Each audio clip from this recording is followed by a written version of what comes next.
Cela fait maintenant 2 semaines que le procès de l'ancienne star du football Benjamin Mendy reste présumé innocent des faits qui lui sont reprochés jusqu'au jugement définitif.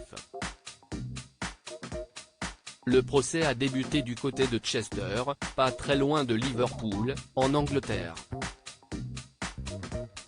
Un procès particulièrement médiatique et qui fait énormément parler, tant la notoriété du sportif est grande.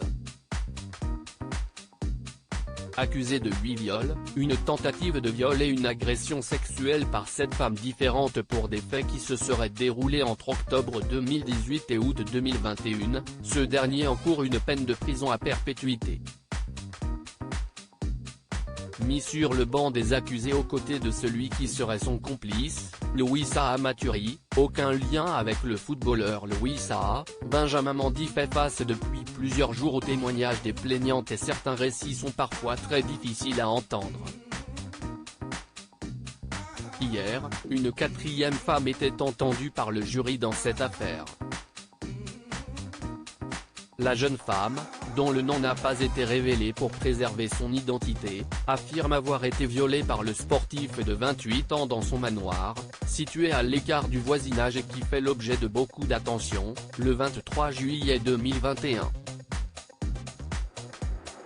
D'après ses dires, l'accusé aurait tenté de la convaincre de faire l'amour avec lui. Benjamin Mendy l'aurait forcé à lui faire une fellation pas intéressée, cette dernière aurait tenté de trouver des excuses pour ne pas faire l'amour avec Benjamin Mendy, expliquant notamment qu'elle avait peur que ça lui fasse mal, ce à quoi il aurait répondu « Elle est petite, ne t'inquiète pas », en parlant de son sexe. Face à une situation inextricable, elle aurait finalement cédé et fait une fellation au footballeur. En 20 secondes environ, c'était fini, précise-t-elle.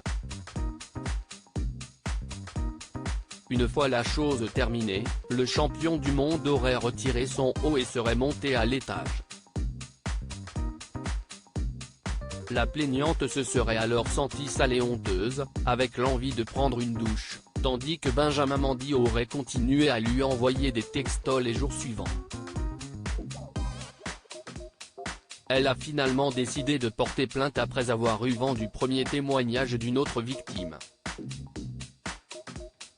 Benjamin Mendy reste présumé innocent des faits qui lui sont reprochés jusqu'au jugement définitif.